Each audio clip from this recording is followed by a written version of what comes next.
cəmiyyətindən hamınızı təbrik edirik.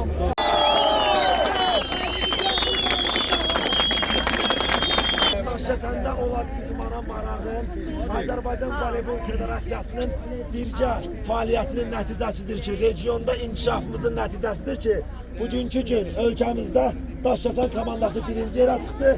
Bu münasibətlə bütün Daşkəsən əhlini təbrik edirik.